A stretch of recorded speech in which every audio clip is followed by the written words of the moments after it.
How are you, Bob? Welcome back.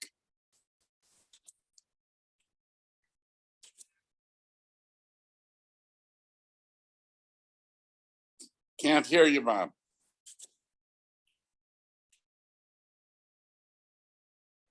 Okay, now you can hear me. Now I can hear you. Yes. Good morning. How are you?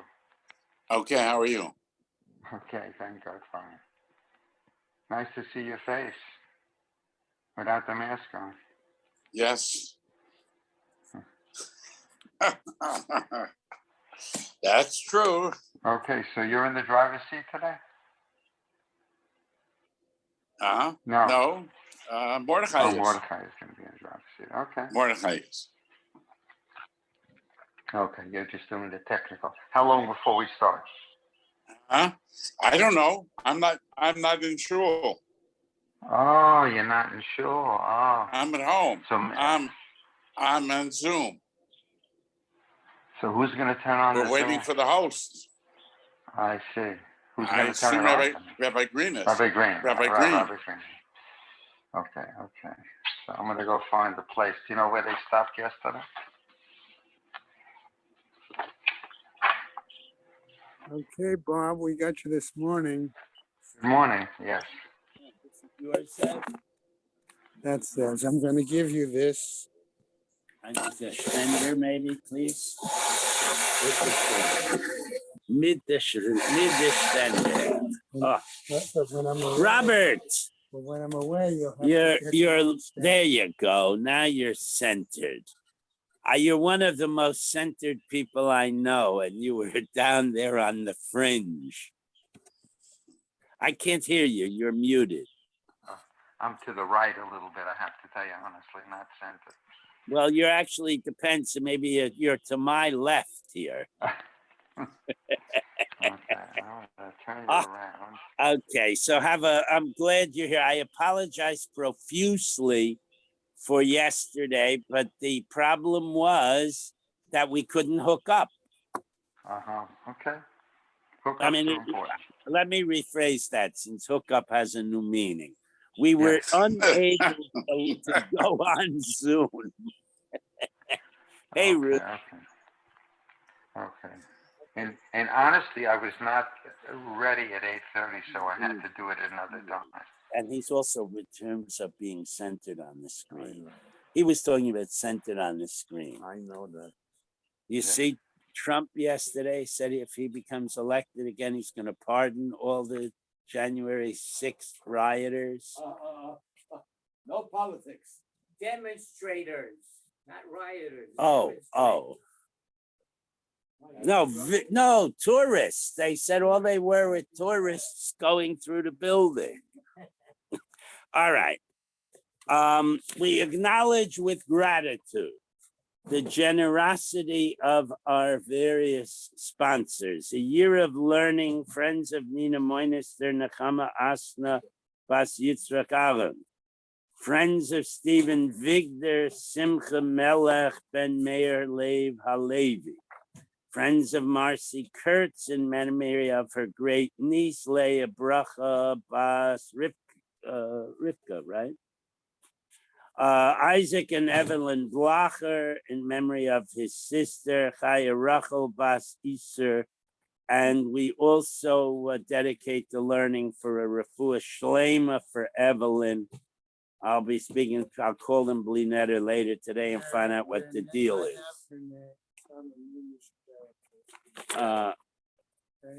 Okay. I have Isaac Blacher on the list. She's on there too. Look at the women. Oh, they're separate. We have separate women. Oh, okay. Chaya Bas Peril Rivka. All right. Next, who are we up to? Month of Learning. Gary and Marcia Schrager in memory of his father David Ben Yosef and his mother Freda Bas Hendel. Marcia Federbush in memory of her husband Uriel Pinchas Basra of Shimon. Andrea and David Dolny in memory of her father Tzvi Hirsch Hillel ben Avraham.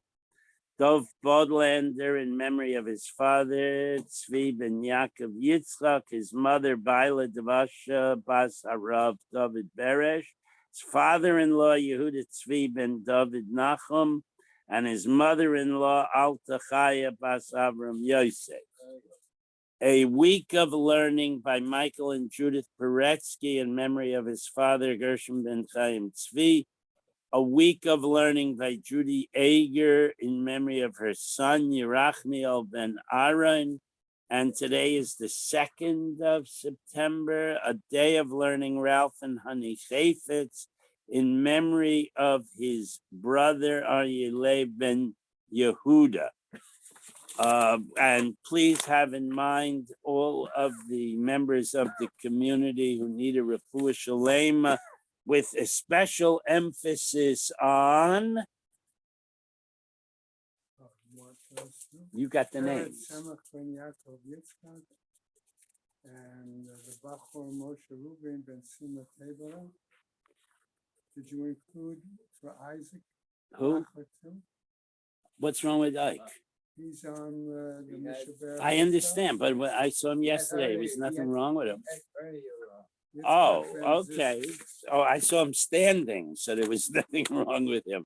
All right, Yitzchak ben Zissel. All right.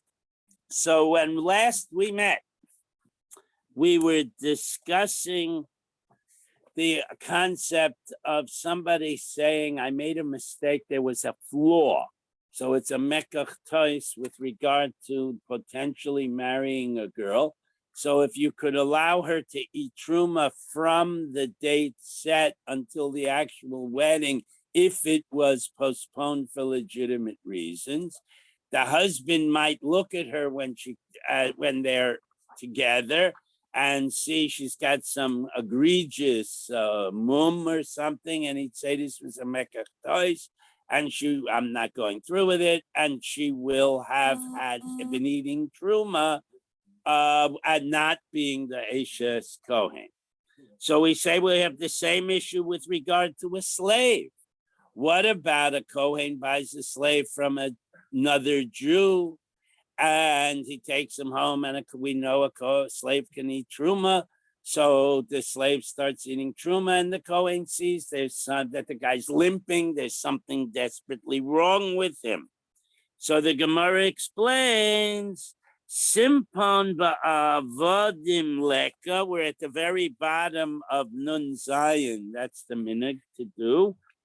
There is no such thing as annulling the purchase of a slave, that you're supposed to have done your due diligence. If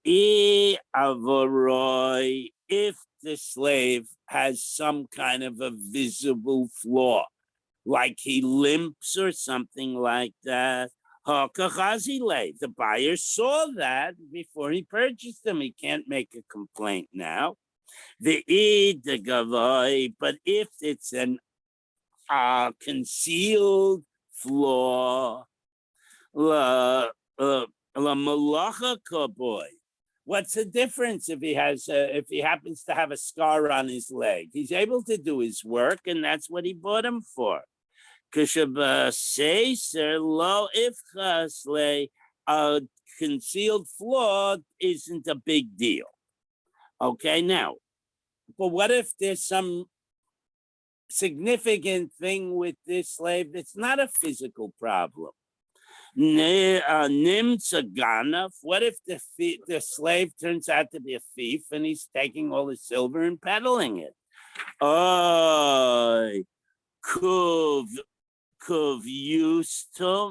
Justus, or he happens to be in the business of kidnapping people and holding them for ransom, and he was caught and he was sold, the government put him into slavery. Or and now he's in the hands of this purchaser. Is that not a grounds for a mekach tois? Ma'ika, what would you say over here? Listim mizuyin o muchtov lamalchus. If this person was punished by being put into slavery, or this person was condemned to death by the government and he managed to get away, and now he's hiding out as a slave, figure he won't be caught that way. So what over there, Hani kola islahu. Everybody knows what's going on. Everybody saw his picture in the wanted poster in the post office, or everybody knows he was sold into slavery for his unwanted behaviors, and therefore would either not buy him or would guard against it. So that is not grounds to say it's a mekach tais. We're now on Nunches Amid Aleph. Michti. Now let's go back and talk about our young woman who just got married. So if we recall, Ula said the reason that she couldn't eat truma during her year, and then after the takana during the waiting period as well, was because she's a Bas Yisrael. She doesn't have familiarity with truma. She won't understand the processes and the protections necessary. She'll put the bottle on the table. Her brother will pour from it. Whereas Rav Yehuda said the problem is they may cancel the marriage for some reason, and she will have been eating truma inappropriately. So, Michti, let's look at this. Ben Lamar, depending on Ula or Rav Yehuda. Lo ochla, she can't eat truma. They both come to the conclusion she can't eat truma. So my Benaihu, why did they each have to come up with a different reason? What would be a difference, practical difference between them? So there were a few. Kibel. What if the man did his bedika through his sister, found that she's not as attractive as she thought she might be, but he says, all right, I don't care, I'll marry her anyway. So then you would eliminate the rationale of retroactively annulling the marriage, but you would not eliminate the rationale of mishandling the truma. Oh, Mosar. What about the case we learned several days ago, maybe a couple of weeks ago, that at the point that if he's in Pittsburgh and she's in Borough Park, as soon as her father turns him over to his representatives who came to get her, that's already considered kamat nisuyim. So you eliminate the concept of mistreating the chulin because the truma, because she's allowed, but you still, by the time he gets to the other end, she gets to Pittsburgh, he could reject her, you still have that. So you see back and forth, different reasons apply in different cases. And v'hoilech, what if her father's representatives or her father himself go with her to Pittsburgh? Then you would again have the issue of mistreating chulin. Truma, if she doesn't eat chulin. Okay, so that takes care of that. Now, we're going to go back and we're going to readdress the issue in the Mishnah. Just to remind you, Rebbe Meir says she gets to eat truma during this waiting period. This was the initial rule. And that was Reb Tarfon, I'm sorry. And his Baal Pluchta, I forgot the name for a minute, says that it's half and half. Rabbi Akiva says it's half and half. Rabbi Tarfon Aimer Noisnan Laha Koil Truma. She is fully fed with truma if the date passes and the wedding hasn't yet happened.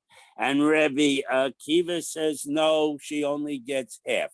Now, we had been learning before some truma, some chulin. We're not going to see that those numbers are accurate, okay? Omer Abaya Machlaikis Bebas Kohen LeKohen.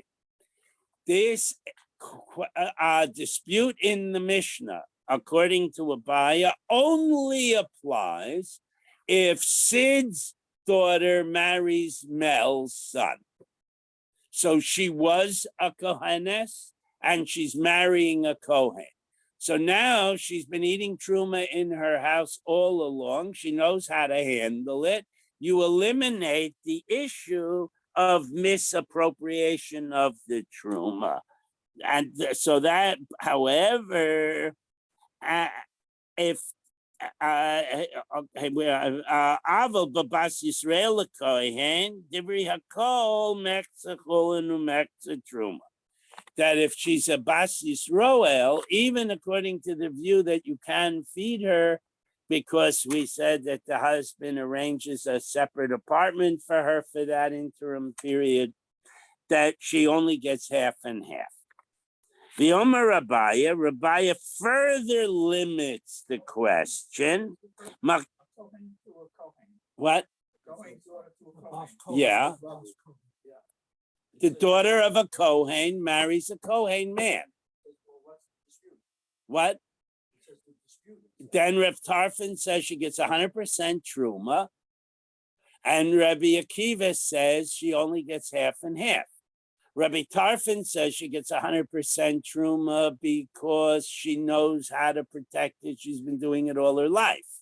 Rabbi Akiva says, yeah, but if she touches the sheretz, or if she becomes a nida, or if she goes to a funeral, there are many possibilities where a good chunk of the time she's tameh and she can't eat truma. So since her husband has to feed her, he gives her part truma and part chulin. So it doesn't matter whether she's a Kohen. No. When we learned the Mishnah, it didn't matter. But now we're narrowing the discussion. According to Abaya, we're only talking about a Kohen's daughter who marries a Kohen. That's the only circumstance where Reb Tarfon says give her only truma. Rabbi Akiva in that case argues and said half and half. But if she's a Bas Yisroel, the Gemara just said married to a Kohen, everybody agrees it's half and half. Yes. But if she did become tummy, she would have gone back to her father's home. No, she would have can't had do this that. permission. She's now in this Why? special apartment. Her father's responsibility for her ends the day of the set date, the day on the invitation ends her father's responsibility. Now, if the husband postponed the wedding, she's got nowhere to go. She can't go home. Her father says, finished. We put a date on the invitation. So the husband has to marry her or has to provide for her, get her an apartment so she wouldn't be eating at home. We said that if she's going to get truma, there's no risk of her family members appropriating that truma because he got her a room. All right. Anyway, and the Omer Abaya also says machlokes ba'arusa. We're only talking about the time where she's an arusa. That means the beginning of the marriage, but not the conclusion. Aval b'nesula, with regard. Now, this is a chiddush, we haven't heard this before.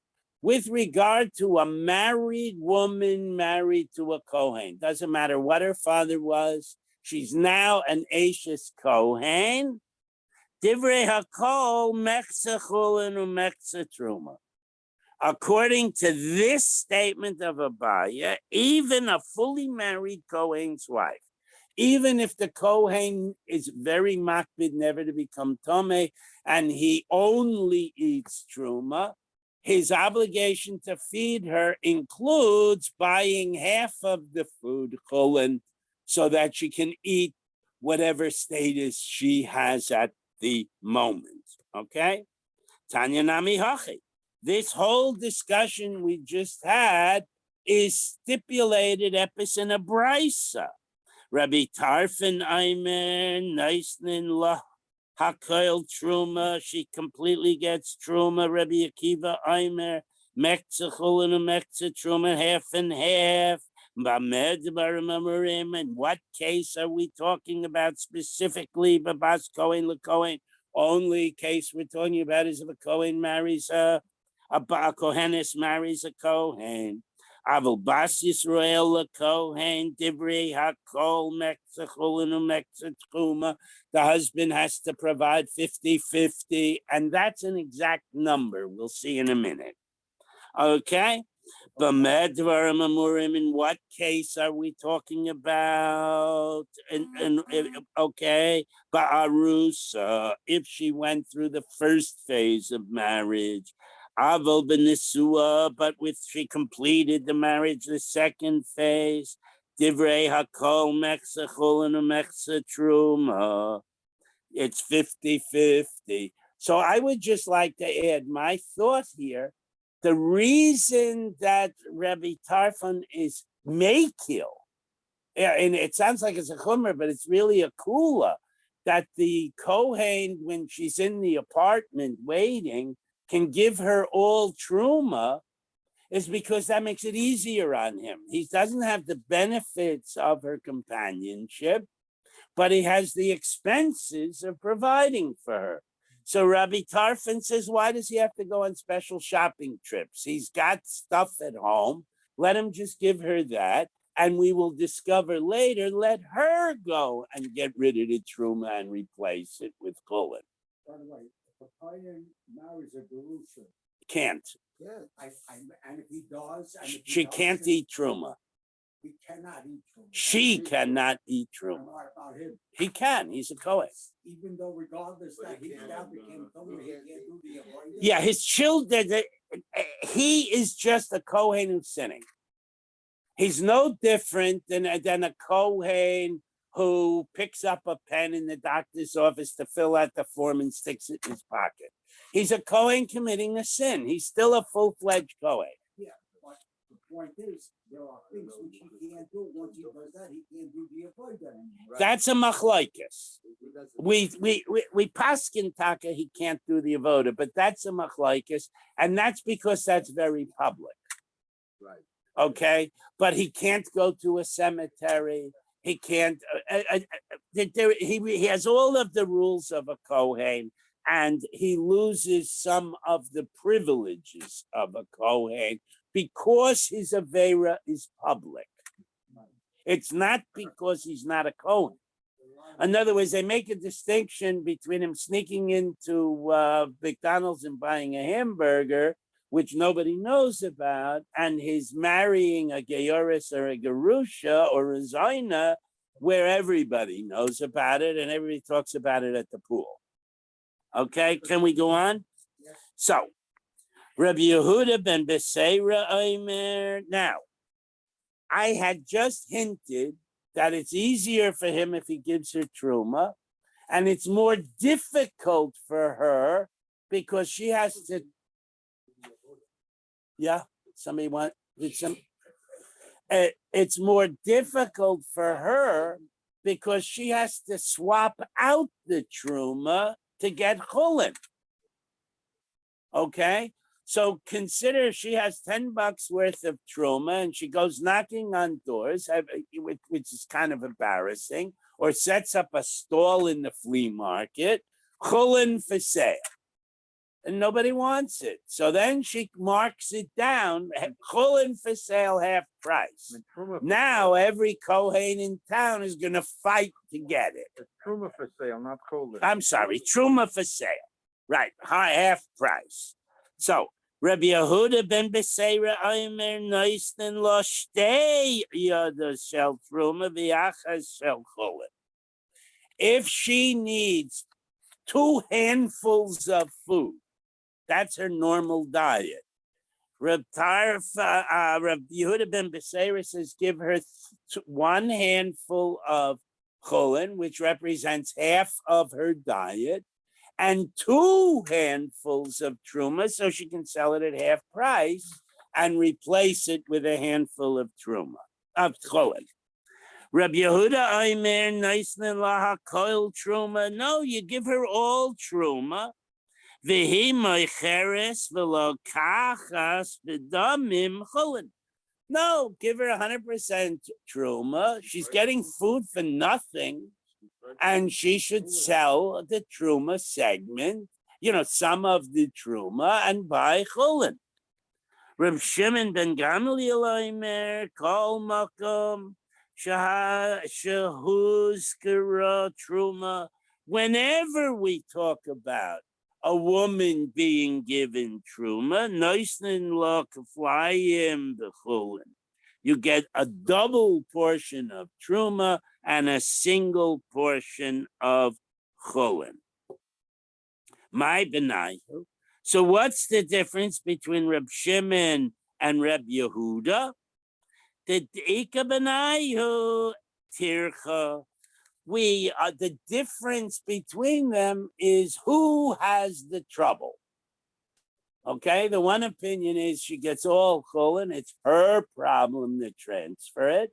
And the other opinion is the husband, during this 1 week of delay, that's all we're talking about, or 4 days, or 3 weeks, whatever it is, that he has to give her twice as much, enough extra truma that she can readily sell it. So because we say the trouble is on her side, or we say the trouble is on his side. Okay, the Mishnah went on to say, so that covered all of that. The Mishnah went on to say that unlike an Arusa, who under these special circumstances of a delay gets truma if her husband's a Kohen, what if she's married to Kohen Yitzchak, he dies, and then Kohen Yaakov, his brother, has to step up for Yibud. And to make it more complicated, what if all that happens when she's an Arusa? Okay? So, Yavam ain't a Michael Truma. A Yavam does not feed his Yavama Truma. My timer, why not? Because does a woman who's married to a Kohen get the Truma? She's his wife. Where do we learn that? We learn it from the pasuk that says if he buys a slave, the slave can eat truma. And if he, quote, buys, unquote, because he gives her something of value, a wife, she can also eat truma. That's in a pasuk. Kinyan kaspo omer rachmana. The Torah says there's an acquisition through money. Okay? Vahai kinyan da'achivu. Over here, the Yavam didn't buy her. His dead brother bought her. Again, the word bought is in quotes for those of us who are feminists. Okay. Now, the Mishnah went on and gave this interesting, if she's an Arusa half the time, if she's an Arusa almost the whole time, if she's only an Arusa for a day, went through all those cases. What do we need them all for? Okay. She's an Arusa for 6 months before her husband dies. Even if most of the time she was with her husband, she still doesn't get the truma, at least until the date set for the wedding comes. Bifnei hayavam boy. So why did the Mishnah have to say that with the time frame where she's by the Yavam? If she can't eat truma till they go through the wedding by the husband, halachas kama v'kama, she can't eat truma by the Yavam. So the Gemara answers, Zu ve'ein tzorich lomer zu katani. It's a stylistic issue. Remember, these were all to be memorized. So they're built into Mishnayos methodologies by which it's easier to memorize, and this is one of them. You say this, and then you say the parallel thing, even though it's not needed. Okay. Now, what about the change in the rules that the Mishnah mentions? Zu Mishnah Rishona, that the rule that during the waiting period after the date was set, but before the wedding actually happens, she can eat truma, whether it's all or part, whatever. And then they changed the rules later that she couldn't. What's going on? My timer. Why did they do that? Omar Ulavi Semer Reb Shmuel Ber Yehuda. Somebody said Mishum Simpan. because if she's been eating truma for a week and then he sees her without any clothes on and thinks she's not good looking enough and he tries to cancel the wedding, she will have been eating truma. So that's the rationale for the new takana, that she doesn't eat truma until the wedding actually happens. So bishleim ula, that works according to ula. The kamaisa that the first time the rule was shema yimzigulo kais bebes aviyah. He was concerned about the misappropriation of truma in her father's house. Somebody will take a glass of wine or eat a cookie. Obabas raisa. But what about the second rule that says she can't eat truma till after the chuppah? We just said ula mishum simpan, because he may decide after he takes a look at her to cancel the wedding, okay, to cancel the relationship. And so the formula would be, he says, I thought she was a perfectly good looking girl. Nobody told me she had an artificial leg. I can't function with a girl with an artificial leg. It's a mekach tois. So the wedding would be annulled. It would be as if it never happened. Okay? Ela Rav Shmuel Bar Yehuda. The first ruling, Kamai son, the reason they broke the week of she gets truma, they ended that, is because Mishum Simpon, because that would be the case where he would back out. Obas Raisa, but the later ruling is also Mishum Simpon, is also the same reason. My Benaihu. So why did they, if the rationale is the same, why did they have two different rules? Okay. Ika Benaihu. So here's the answer. We said that he does a bedika of the girl at some earlier point in the process. And what we explained was his sister, his mother, goes and checks her out. So think about going to your dermatologist where he scrutinizes you carefully from head to toe. He wants to see if you've got any things on your body that need to be dealt with. Or think about peeking through the curtain at a girl changing her clothes. There's a kind of a very different level of examination going on here. Mar Sover, one person says, Bedika schutz shma bedika, a casual check of what the girl looks like is called bedika, and after that, the husband has no right to cancel the wedding.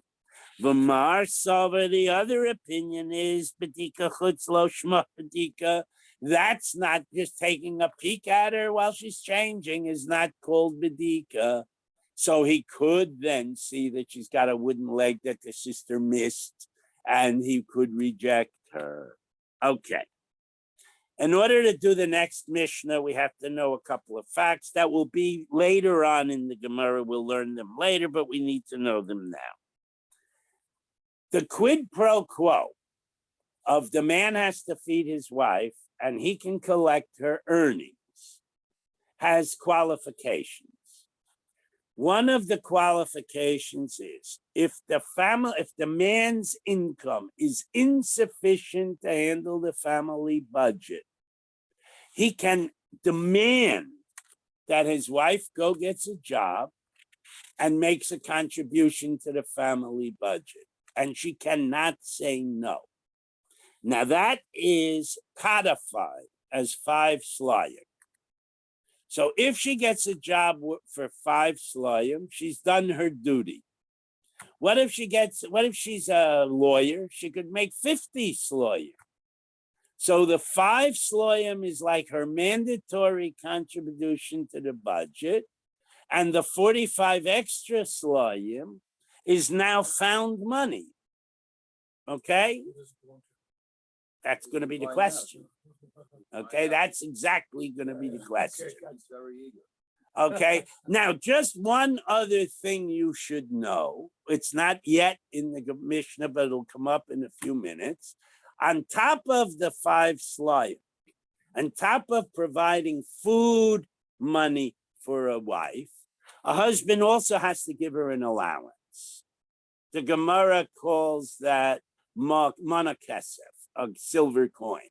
But that means she can have, so she can go play mahjong with the girls in the clubhouse. But so there are these 2 numbers, the ma kesef and the chamesh slayim, that come into question as we continue. Okay. Hamakadesh ma'aseh yedei ishto. The woman's a lawyer and she makes 50 slayim. And now all of a sudden the family's flush. And the husband says, I want to be a big shot. I'm going to contribute my wife's 50 slayim over the next year as she earns it to the Hekdesh, to the Beis Hamikdash. Harizu oiseh v'yocheles. She still gets to keep. Literally, the word means she gets to work and eat. But what it means is he cannot give the whole 50 because she's allowed to keep back the 5 slayim, which was her contribution to the budget. So immediately he can't give it all. He can only donate possibly 45 in my example. She can't eat any of it to herself. The Kasuba, well, we'll see in a minute, but the Kasuba says he will provide for her in exchange for which he will get her paycheck. Gets a full paycheck. That's what the Kasuba says. Now, there are qualifications, and one of them is if she thinks it's an unfair deal, she can say, take your food. I'm not interested in you supporting me. I don't know. You never buy me jewelry, never buy me a dress. Don't pay half the rent, full the rent. I'll pay half the rent. I'll pay for my own clothes, and I'm keeping my paycheck. She has that right, which qualifies, which Gemara is going to talk about this. How can he give it away if she has at least a potential element of ownership of that money? That's going to be a question on the table because at any point in time, she can claim that money. Okay, thank you. Okay, so umoiser, only the 45, only the extra money after the food costs and possibly other maintenance costs for the family budget are deducted. That's all he can contribute. Rabbi Meir Omer Hekdesh. If he pulls that shtick and stands up and says, I contribute my wife's whole paycheck for the year, deducting the necessary budget, the rest he can give according to Rabbi Meir.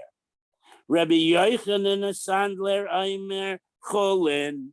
It's not consecrated. It remains Cholin, meaning he cannot give it away. Now, there are some other questions we ought to introduce here. What is he giving away? Shraga 5. What is he giving away? He's giving away money that isn't there yet. He's giving away next week and next month and 6 months now's paycheck. So that will refer to another issue. I think we raised it once before. Can you sell davar she'eina ba'olam? Can a farmer sell futures on his wheat? So that's a machlaikus. And that will play in here. All right, so let's go on to the Gemara.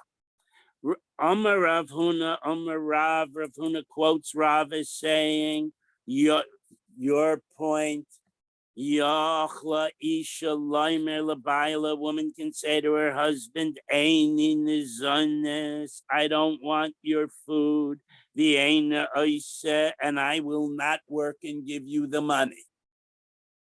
Okay? So therefore, she has an incidence of ownership. She can reclaim her earnings. Kasavar, because his Reb Huna's opinion or Rav's opinion here is Ti Takinu Rabbanan.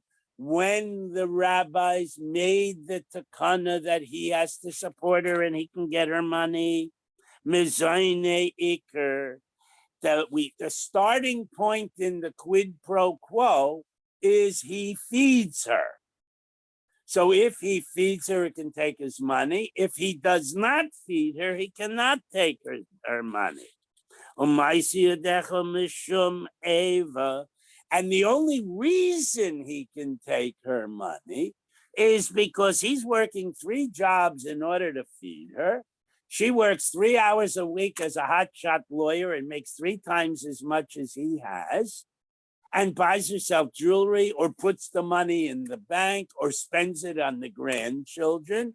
He feels emasculated. It creates strife between them. So to facilitate shalom bayis, we say, since he has the obligation to feed, clothe, house, and comfort and physically gratify her, he can take her paycheck. Okay? So when the woman says, you know what, I relieve you of all your responsibilities and I'm keeping my own money, okay, she has the right to do that. So, Meisvei, we want to argue with this premise. Tiknu mizaynes tachas ma'isiyadecha, the quid pro quo. He supports her. He gets her income. And they did it. So the quid pro quo works the other way. He gets her income, and in return, he feeds her. Not he feeds her and he gets her income. Ema, let's say, tiknu ma'isiyadecha tachas mizaynes. No, he gets her earnings, and then he has to feed her. So you put the second clause first in terms of what creates the quid pro quo. Lema Messiah lay. So let's say that the next brisa we're going to quote is a support to Rav Huna's argument. Hamakadesh Maisi Yadei Ishto, if a guy donates his wife's salary to charity, Harehi Aisav Yocheles, she gets to deduct the cost of the family budget from the contribution. My love. So what are we talking about here? We're talking about that the husband is supporting the wife. And he just wants her to kick in to help the family budget. Well, no, maybe not.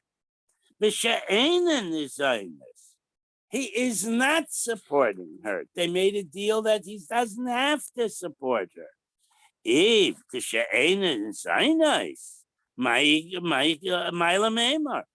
So if he's not supporting her, then she gets to keep her money. I can't donate Marty's money to the shul. So why should it? Because it's not mine. Why should I donate my wife's money to the shul if that's not mine? There's no discussion. Now, there is another new concept. If a man is desperately poor and he owns a slave, he can say to the slave, look, I want you to keep working because we need the money and I'm going to sell the wheat that you harvest. But in the meantime, I don't have enough money to feed myself and you, and I come first, you're not going to eat. Now, presumably he'll die if he doesn't eat. So it's only a temporary issue. But the point is, me or the slave, I get to eat, the slave goes hungry. That's a perspective, okay? And we're going to now talk about that. So, and think in the back of your mind, so your wife, why does the husband have to deduct the food money? Why can't he say to her, you work and I won't pay for the food? Okay, so Ma'ila Memra, what argument could you make? Afilu lamanda omer yachol harav loimer laeved. Even according to this view I just explained, that the master can say to the slave, I say imi, work for me, vieni zonacha. You work, but you don't get food. If that rule really applies, it's a very limited rule. Hani mili b'yevet kanaini, that only applies to a non-Jewish slave. The loxus of ba imach imach, because the pasuk that talks about indentured servitude of a Jewish slave has the word in it imach, and we learn that word to mean that if it's you or the Jewish indentured servant, he eats and you don't. Okay? Avo eved ivri diksiv ba imach, but we got to a Jewish indentured servant. Lo, you can't say that. You have to feed him even if you go hungry. V'chol shekain ishto. When we say the brachas in the morning, the bracha for the wife comes after the bracha for the eved. In the terms of priorities, your wife has got greater status than your Jewish slave, who has greater status than your non-Jewish slave. So certainly you can't pull that shtick on your wife. So if you're not supporting her, you have no claim on her money whatsoever. Seife itzrichle. Now, what about the second statement in the Mishnah, where it says Moiser, the extra money? We dealt with the 5 sloyim, but what about the extra money? Reb Meir Omer Hekdesh, he can designate that for Hekdesh. Rabbi Yochanan Hassandler Omer Chulin, he cannot, it remains Chulin. Oh, okay. Now we just had Rav Huna who gave his explanation, and now we're going to get Reish Lakish who has a different explanation, and they do not match up. Plug of the Reish Lakish review. This whole thing was Rav Huna.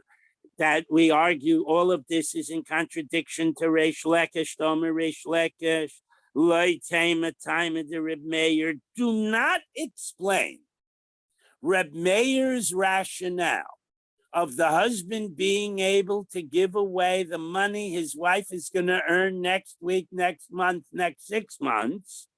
Mishum de kasavar adam mekadesh davar shalom lo'ilam, that you can give something to the Beis Hamikdash that doesn't exist yet. I will give next month's harvest to the Beis Hamikdash. That's one view. The other view is I can't do that. So we cannot learn from our Mishnah, says Reish Lakish, that that's how Reb Meir holds, which would be a way of learning the Mishnah, right? Why? Ella, time of the Rebbe Meir, mitoch sheyachol lechuppah l'maisa yodeha.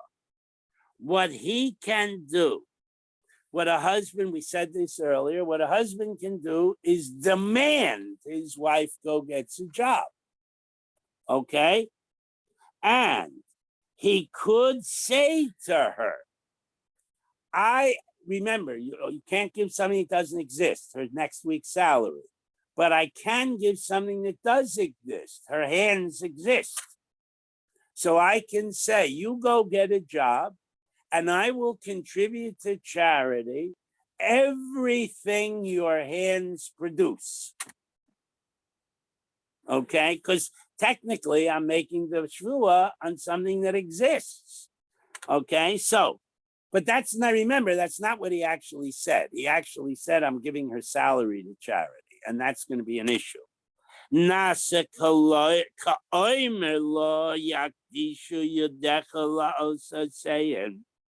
It's as if he said, I'm giving your hands for whatever they produce, and therefore it's not davar she'ein ba'olam.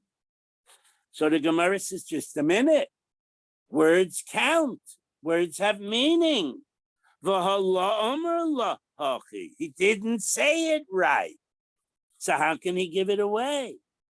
So Kavan Dishma'in and Leila Rebbe Meir, since we know Reb Meir said elsewhere, Ein Adam Maitzi Devar of Levatala. A person cannot make a statement and then sort of retract it. It doesn't count. It's as if he never made it. So we treat what he did as if he said to her,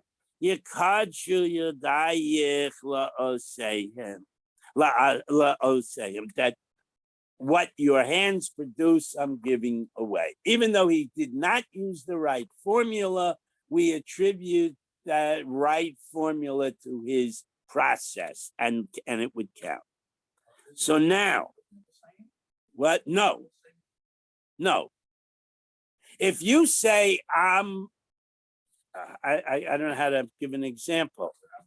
We had it earlier. We had it earlier in the Gemara.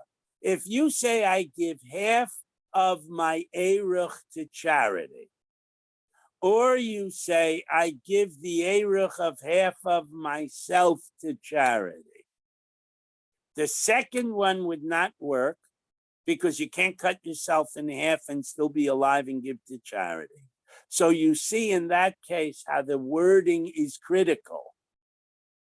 Here too, if you say I give my wife's future earnings to charity, you got all sorts of problems. One of them being you're giving away something that doesn't exist. But if you say I give the work of my wife's existing hands to charity, you're only giving away based on something that exists. So Reish Lakish is saying we're going to pretend the guy said it right in this case, because otherwise charity is not benefited. It happens to be in halacha that normal rules of making commitments are expanded when it comes to charity, and this would be one of them. But we took as a given that Rebbe Meir allows you to give away or act upon things that do not yet exist. So is that true? Yeah. Davar she'einu ba'olam, something that doesn't exist. Can I give away or act on? Can I say to you, I will give you $100 if it rains at 3:00. Now it starts pouring. You call me up and say, give me my money. I said, that was a davar she'einu ba'olam. I don't owe it to you.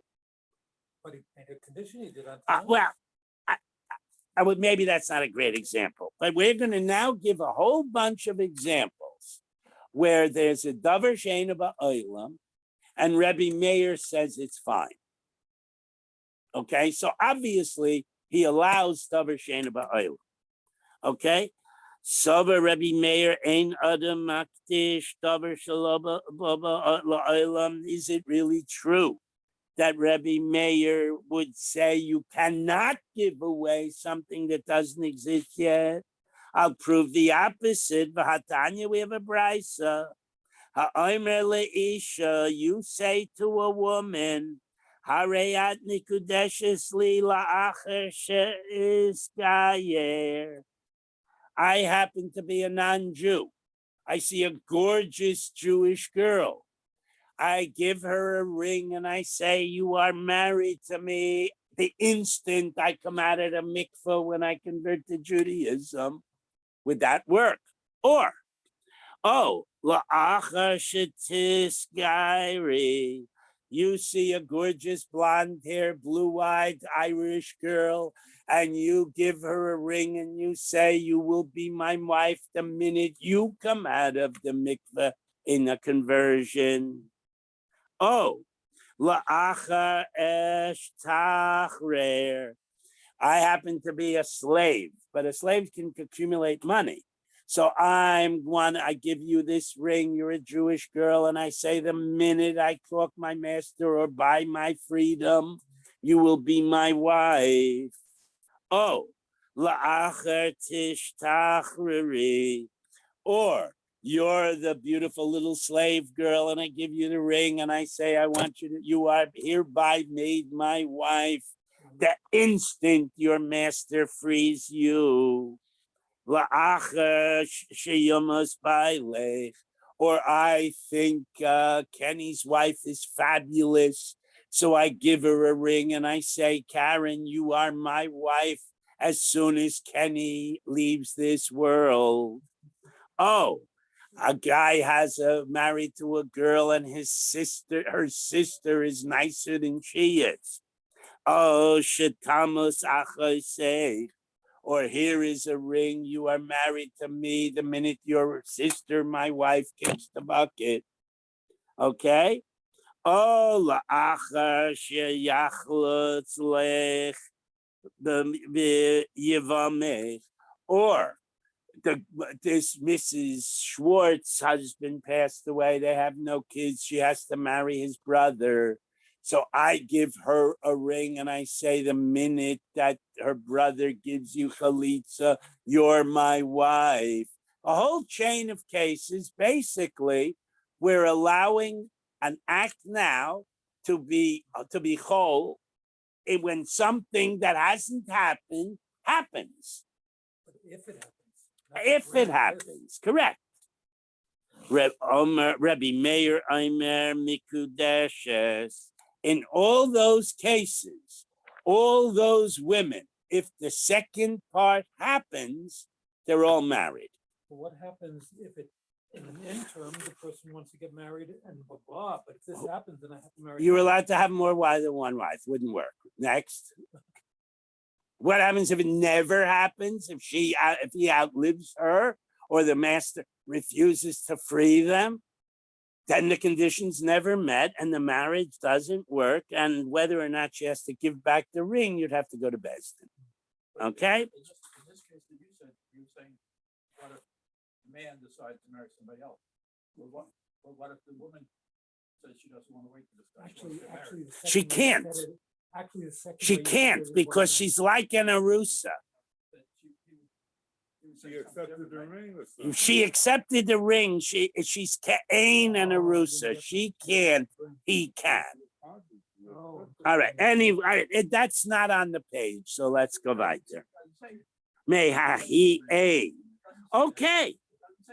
What? It has to. Woman can. Oh, how can I say Hare at Mikudeshesli? I have to put the ring on her finger. Otherwise, or hand it to her. Otherwise, nothing happened. It says Hare at Mikudeshesli. Something happened. He gave her a coin. He put a ring on her finger. He bought her a malted at the soda shop. Anything Sheva Pruta. All right, can we go weiter? So remember the question was, how come Reish Lakish says that our Mishnah does not support this concept of Davar Sheina Ba'olam can be included in a transaction? So, Mehahi Ein. So Reish Lakish would say, yeah, this is an explicit brisa. This brisa says that Rabbi Meir allows the transactions involving Davar Sheina Ba'olam. Meha. But if you try to prove that from our Mishnah, Leka Mashma Minei, you can't prove it from our Mishnah because there are other explanations, like he didn't give away her future earnings, he gave away the work of her hands. Yes. Say, I'm gonna rent a field on a condition that I'll have three whatever it is, there are a certain amount of. That's called a sharecropper. Sharecropper, so whatever, and if it doesn't happen, but. Well, usually the sharecropper agreement is, I will take over the working of the field. When we have a crop, you get X% and I keep Y%. So even if there's a minimal crop, even if one kernel of wheat grows, you cut it up. There was a blight. So then if there is no crop, there is no pay rent. So not only that, I'm buying it not as a sharecropper. I want to rent your field, and it's all mine. You're saying it's a share. Then I'm a hired hand. I'm not a share. And there's no, in other words, whatever grows, grows. In the What- second case, you would owe me my salary whether or not anything grows. I don't know In the why. first No, case, I don't think with so. the ratio of buyer of owner worker would apply, whatever the size of the crop. If there's no crop, there's nothing to divvy up. Yes. In Baba Metzia, we learned that the shareholder,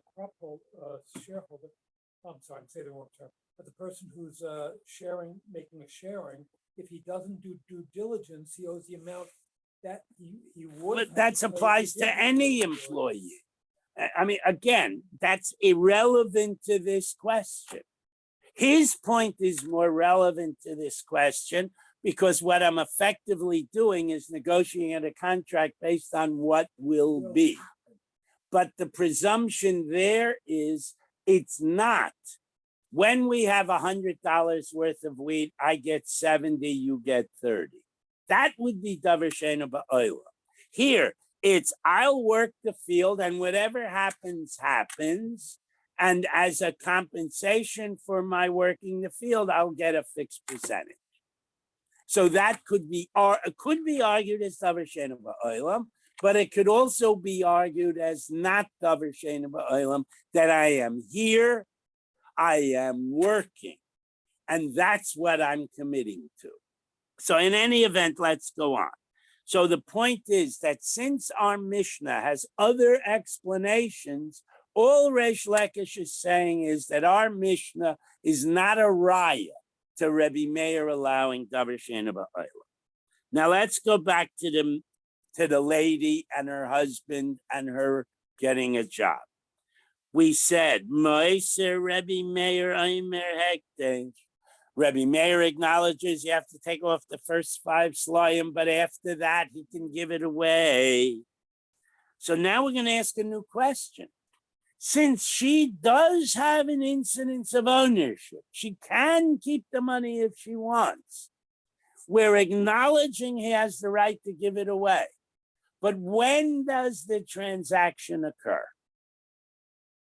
Can he take her paycheck every week and hand it over to the gizbor? Or since she might reclaim, does he have to put her paycheck every week into an escrow account?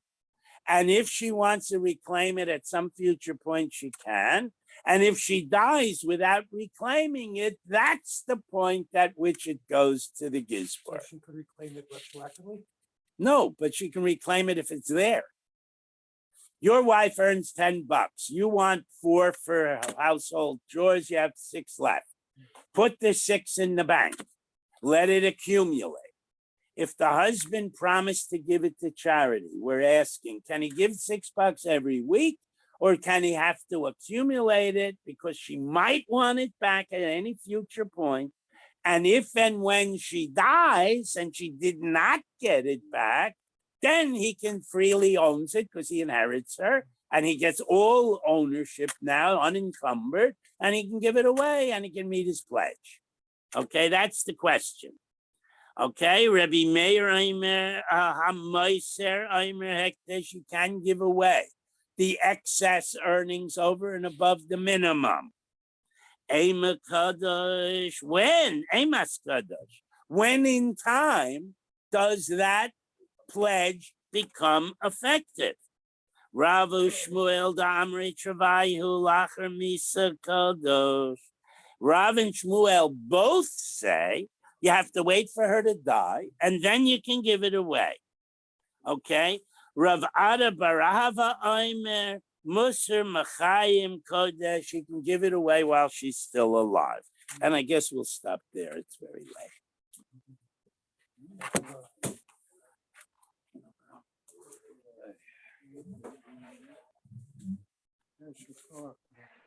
Thank you very much. Have a good You're job. very welcome. Thank you. Ruth, you're still there? No. Okay, Bob, have a great Shabbos. Thank you. Thank you. You too in the Wall of Hever. Be well. Bye-bye.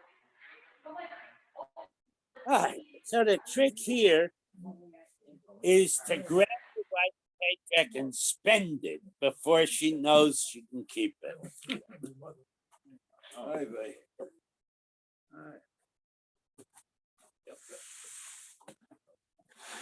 So now I would ask a new question. If the girl is married to a Kolel younger man, can she claim the money he got giving bar mitzvah lessons? No, more than that, can she claim the, I don't remember what the term is, the subsidy that he gets for being included? That's the big If issue. she's supporting him, she gets the. That's the bigger issue. Right. Kest, that's the term, right. What's the term? Kest. Kest? Yeah, that's Actually, otherwise known as scholarship. And okay, that's the issue. Scholarship, I know. Yeah, that's the term we're thinking. What about the money the parents take in? yeah. And the money from young school, you get stuff. Over here it says, Rabbi Meir says, and back over here. Rabbi Meir says the same thing. Right. Every day, go there, Shabbat. Right. No, this time he says that's what he should say. This time he said, we'll let him say, we'll pretend that's what he said. In other words, if he didn't do it right, since there is a way to do it right, we will pretend he did it right and let him give the money. Where do we get that from? From the word, from the word,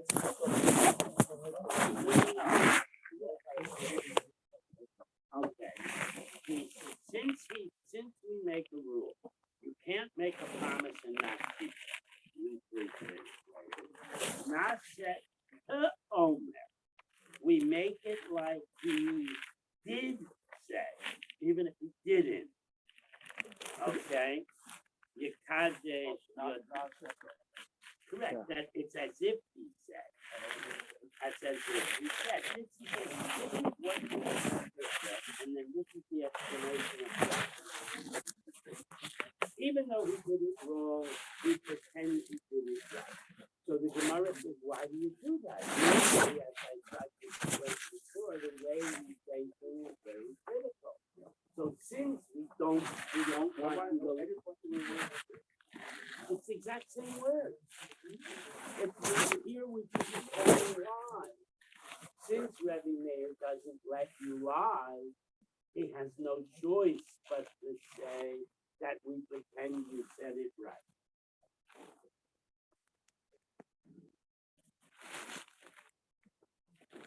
You're making more representative. Remember, oftentimes the Gemara has somebody say, make a statement. Right. And then the language in the Gemara is hachi ka'amar. This is what This he is what he really really meant. intended to say. Yeah.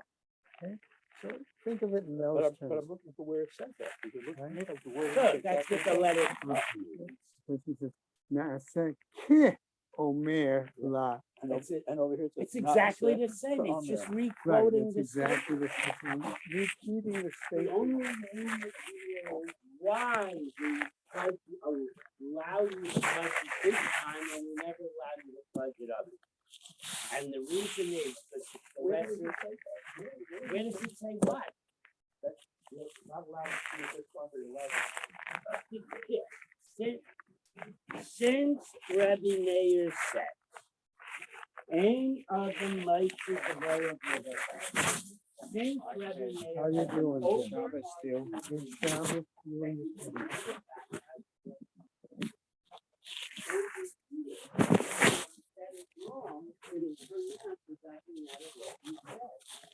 So, Rabbi Meir takes the lesson and says we pretend you said it right, even if you may not have said it right.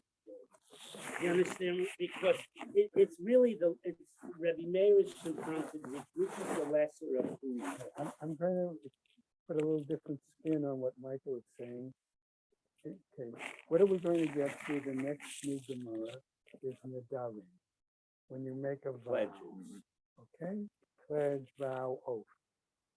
One of the questions that's going to continue in that Gemara is, if you don't say it in the appropriate language, does it take Uh-huh. hold? Okay? So one of the underlying messages here, which is very appropriate, of course, in today's unfortunately politicalized situation, is words have value. Making a statement, does that indicate something? Does it have more than just something that drops out of your mouth? And if you really mean to do it, but you use technically the wrong word, can you use that technicality to leave it out? So if I say, I pledge $100 to the church, that that might be construed as a shibura, and I have to do it somehow or other. But if I say something like, well, I'll give $100 to the does that, do we apply to that word? Or what if I use some other word? In Hebrew, it's the word konam, I'm pledging. So what if you use a euphemism? Think about komidre, where you have a whole string of words similar to but not close. So that when we say that any of those words indicates that you really use the word. The other thing I no. Home run means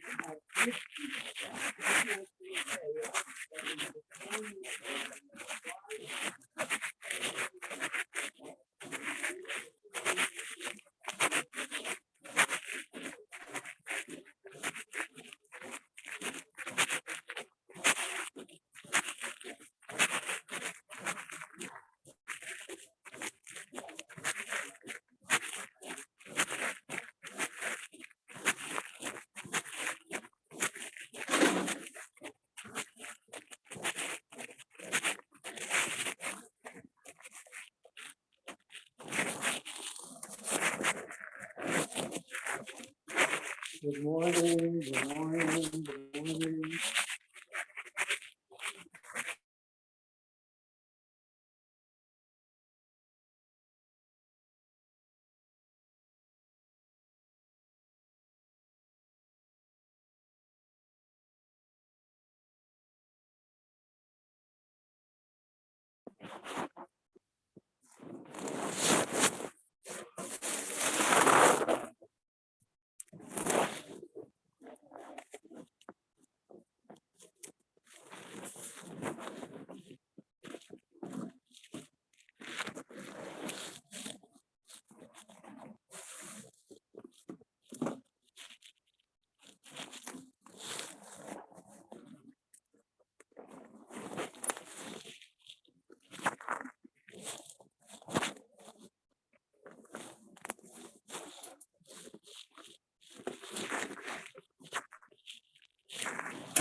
Good morning, sir. How are you doing?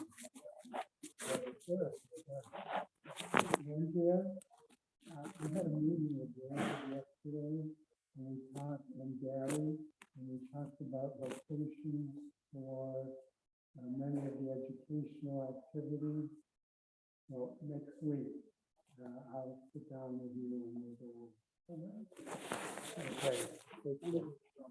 You too. Thank you.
Buenos días.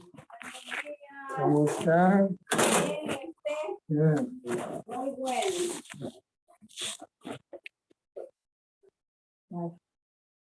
Good. The bone wouldn't fit in the pot, so I had to cut me off it.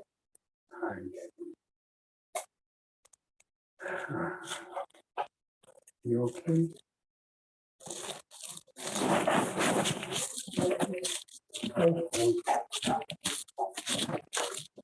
¿Cómo está? Bien, bien, ¿y usted cómo está? Bien.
Is that something you need? Can we get that bag off? I pretty chuffed. Like that.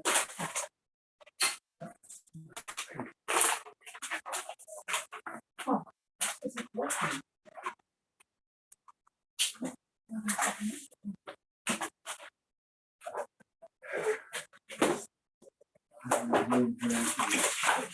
It's more sugar wine. I do.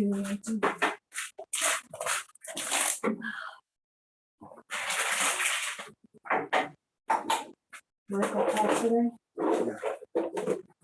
No, he does fine.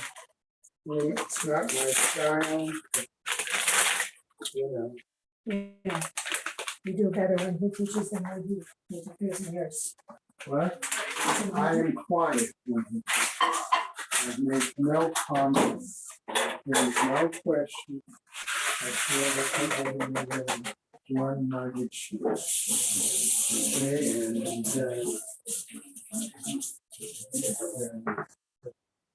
Otherwise, if they say, well, I'm asking my question to Rabbi Green, not to you. But, you know, he just doesn't seem to get it. At one point, there was a problem. We're going to have to get some more orange chips. Our purpose is to learn. You don't have to be nice. What did he say? Our purpose here is to learn. One that doesn't have to be nice. So I come to the conclusion from how he teaches and other things that as much of all his learning, he's really not a very, what I would call, refined person. Yeah. You understand what I mean? I totally understand what you mean.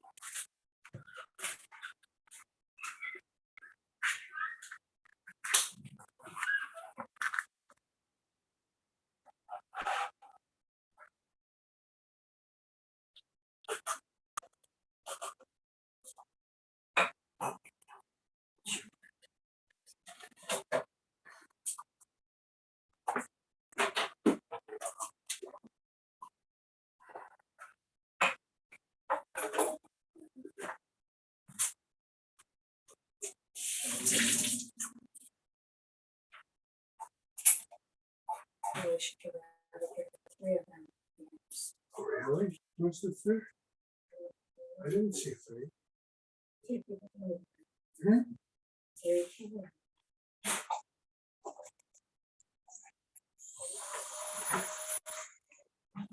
We're over there at the kitchen. You got power out there. Or you got fish. Where? I have a knife here that's power. Just put it down on the counter.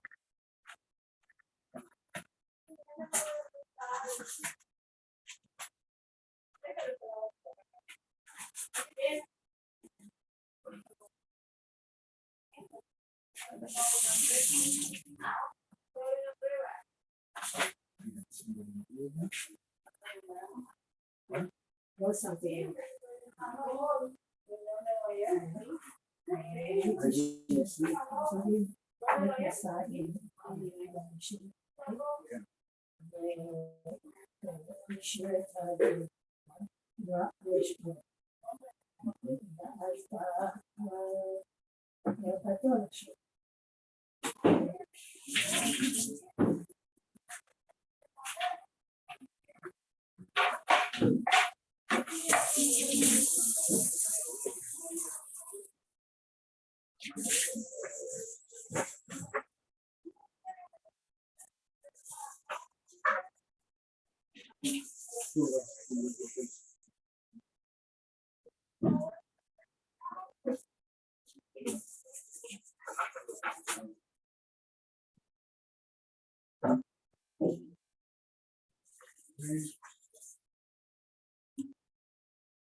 Should I go ahead with making my breakfast or not?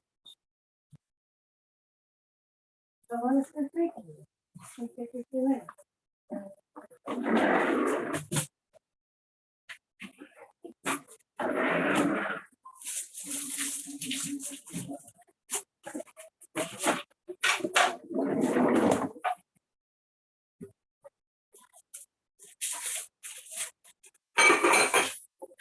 Ray, Yes.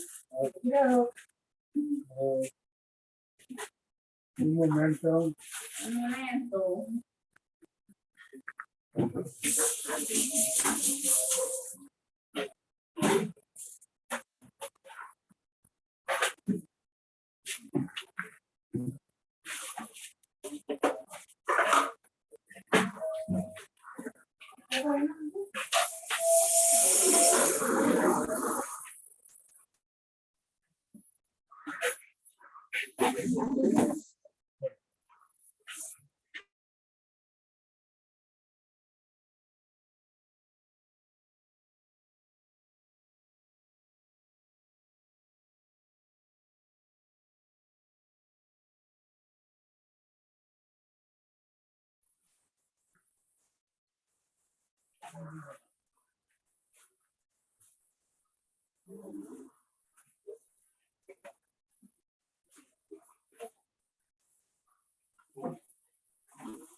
Sorry.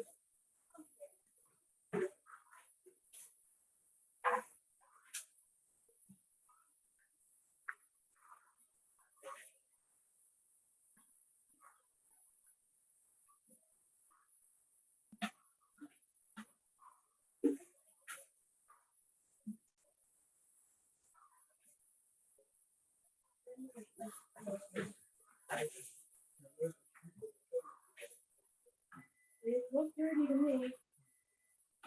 This morning? Yeah. Oh, no. I didn't look at it. Probably under the stove.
This looks interesting.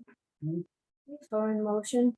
Rabbi Listag is going to be giving a series for biblical roots of our high holiday prayers.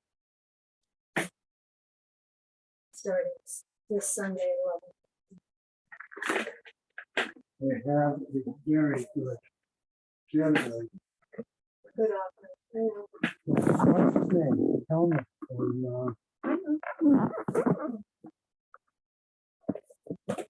I think I'm gonna register for this. I should be able to get back from swimming in Kosher. Mine is my it was open all night. Are you sure it was open all night? Yeah. When you came in this morning, it was open? It was open all night. No shit. I don't know, honey. I mean, because they just dusted in here, so they could have just, No, I saw it. you saw it when you came in this morning. I came into I don't think I touched your computer. I thought about it, but I don't think I did.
Michael always takes more time and then doesn't finish the material.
Yeah.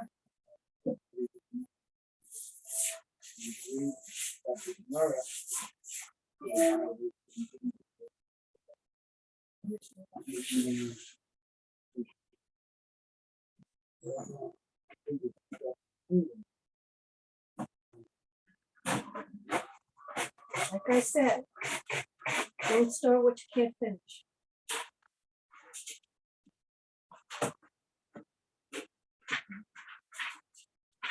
He wants to do it on his own, that's fine.